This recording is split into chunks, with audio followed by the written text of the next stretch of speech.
You can get to the big stuff incrementally, or you can get to the big stuff on the rough ride. The big stuff's there for you. In other words, you cannot stop clarifying life. It just must get better. You cannot stand in a moment in time where you are perceiving what's going on without being aware that it could be a little better in this way and this way and this way and this way. And to the degree that you keep up then, vibrationally, by caring about how you feel. We're going to just jump in here for a minute and then we'll throw it back to you. But we really want to build this foundation because this is really the leading edge of deliberate creation. So you think we're a little schizophrenic because we say, focus on what you want. And then we say, don't focus on what you want if what you want isn't happening. Because if you focus upon what you want from your awareness that isn't happening, then you practice a contradictory vibration to what you really want. So then we began saying, what you want's in the vortex. So you just chill. Have a massage, pet your cat, go for a swim, meditate, do anything that you can do to put yourself in a place of non-resistance. And then the grid will begin to fill in. And so then physical friends would say, but I like to be specific. But when I'm specific and it's not going well, then I'm shooting myself in the foot. So we say, well, be aware. Be as specific as you can be and still feel good. Because you want to be specific. But here's the thing that we most want to introduce into this conversation. It isn't you that is being specific. It's the grid filling in that is bringing the specifics. And if you can follow that, in other words, so Abraham, are you really saying that I'm just observing and throwing stuff out there, and then I'm just finding a way to line up with it, and that as it fills in and I observe the specifics, that that's really what creation is? And we say, that's what it is. How about that? So now, here's another piece of it that's really good. So, if you can go general and stay there long enough with non-resistance, that's why meditation helps you, then as your grid begins to fill in, and you begin to notice it, what happens is you get better and better and better and better at discerning the subtleties of those specifics. Did you follow that? In other words, it's fun when you say, I want that, and it's big and you point at it and it comes. That's fun. That's fun. But the real deliciousness, if you're an artist, you want to get really good at it. You don't want to paint with a great big old paintbrush that you'd paint the house with if you're painting on canvas. In other words, you want something that is more refined, don't you? And so the same thing is true with this energy. Once you get the hang of this and you begin to feel the subtleties, so then it becomes as satisfying. Here it is. This is what we've been reaching for. So what's your attention on? How you feel. Not the thought that caused the feeling, how you feel. Because if you focus on how you feel, then you're tending to your grid. If you're tending to your grid, the details will fill in, and when they do, you can focus on them. Ooh. Finally, we've got creation turned around in the way that it always has meant to be by the laws of the universe, yes?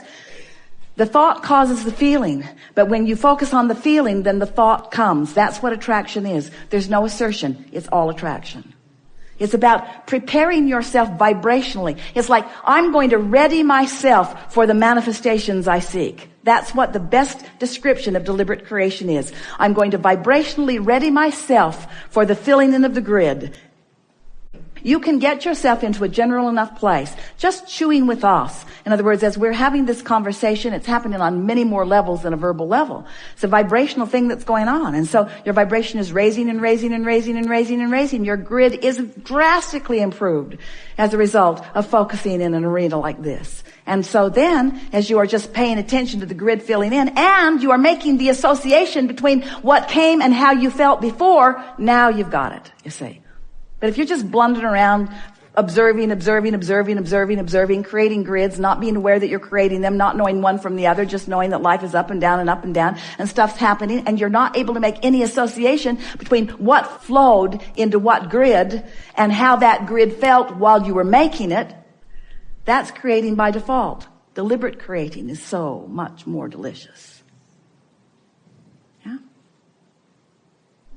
for someone, we said you like the drama of it because you like to feel the energy moving. So when you really know what you don't want and you really know what you do want, when you finally find a way of no longer offering the resistant vibration and what you do want manifests, it feels really exhilarating to you. But it is equally exhilarating when you start refining your ability to discern this vibration. You want this a little. It's something that is really refined, and you come into vibrational alignment with it.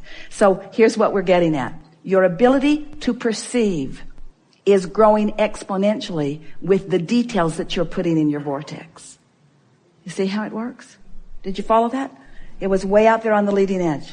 We want you to get really, really, really good at discerning the subtle differences in energy. And when you're really, really good at it, those subtle differences, when they flow into your grid, will be every bit as satisfying as those big ones that you think you want. All right, now here's the big piece. Those big ones that you think you want can't happen.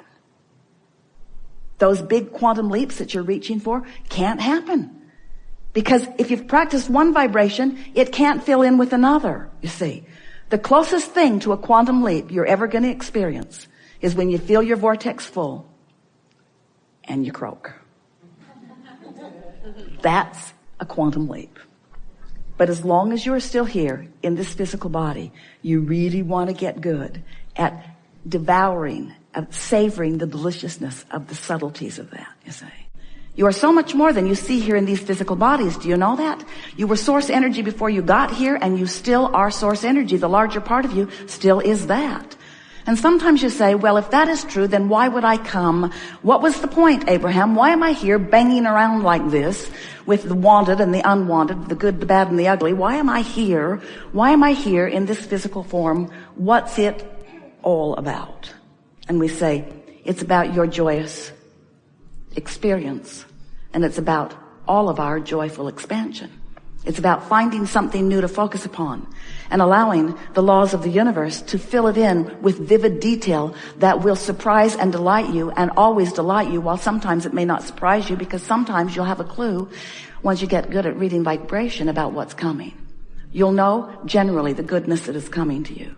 And that really is what we are wanting in this conversation that we're having together today. We want to awaken within you your ability to anticipate in advance the goodness that is coming to you. So you stand ready and open for it, not guarded and fearful of it. So you stand expectant of it, not pessimistic of it. So you stand in any moment in time, in any conversation, no matter what you're doing, no matter what you're thinking about, knowing that well-being is yours. Not just future tense, but present tense. So let's say that you've been fussing about things, you've been uncomfortable, maybe even complaining to people. And you've been doing it for long enough that you've got a pretty active vibration going on about that. So formerly we called that your point of attraction. Now we're calling it your grid. Are you following the idea of the grid? It's like the framework of a building that will fill in with more specific details. But it's the basis. It's the root that is, it's sort of like the average of the thoughts that you've been thinking and what they represent vibrationally. So let's say you've been fussing and worrying and arguing and complaining, and that's a grid that you've got going on. And because that's the grid that you've established, it's filling in. It's filling in with more annoying people.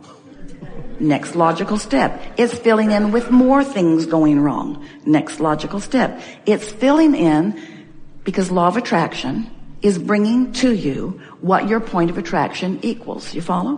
Mm-hmm. Now, we really like this word that we're going to now apply to the grid. Momentum. Law of attraction causes a momentum to flow into the grid. And that momentum is what addiction is. It's the manifested behavior that matches the momentum. That's why we say there are positive addictions, because there certainly are positive momentums, and there are what you would call negative addictions. So all we're talking about is somebody, without knowing what they were doing, established a point of attraction, a grid, a habit of thought. They beat the drum of things that they do not want, and did it long enough that now there's momentum going. And so now we're saying to you, if you specifically say, I'm going to stop participating in this beverage that I've been participating in, it's not likely that that's going to be easy, because the vibrational momentum, the grid is filling in. The craving is still there. Now, you could use your willpower, but we don't recommend using willpower, because willpower is trying to buck a current of a grid filling in. Right. You've heard this analogy. It's our favorite relative to this subject.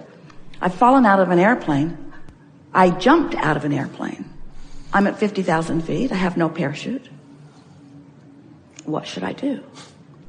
And we say, hang on, it'll be over soon. Because given your expectations and your experience in this time-space reality, there's a pretty sure thing of what's going to happen next.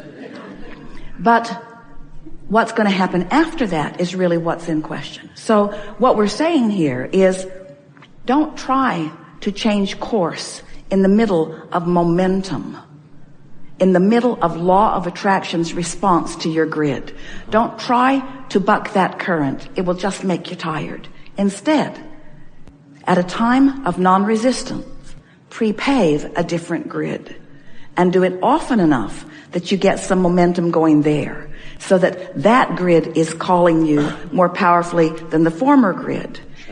Because when you allow it in that way, then the cooperative components of the universe assist you. Right. And the cooperative components of the universe include the cells of your body.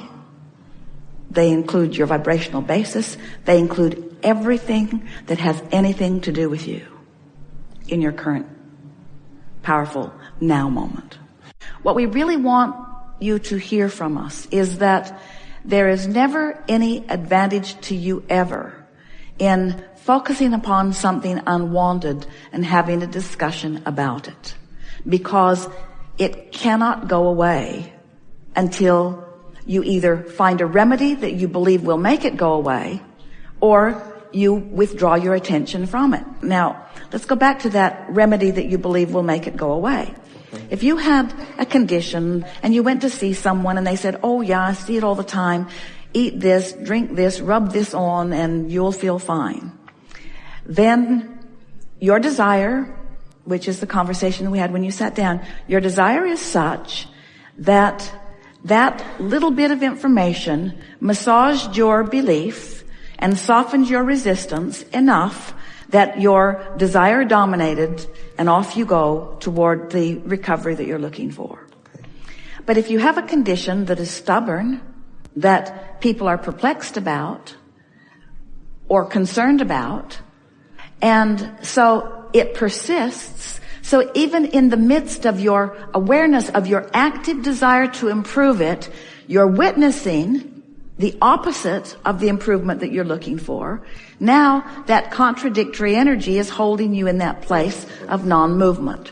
So you heard enough today from us to sort of understand that in order to get it moving more in the direction of what you want, you have to discontinue the activation of the vibration. And we know it's not an easy thing, especially when there's something involved with your physical body. It's not easy to ignore what's going on. And yet that is the work. You have to ignore unwanted while you amplify wanted.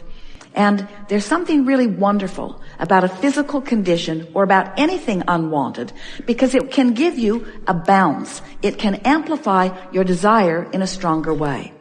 But the thing that is a little tricky about it, when you have specific things that you know you do not want, even though it causes you to now have specific things that you know that you do want, it's quite a vibrational jump between the not wanted and the wanted. Yes. Such a jump that most people don't make it. Yes. Especially since the persistence of the day-to-day experience is such that it keeps getting your attention and you keep renewing that vibration.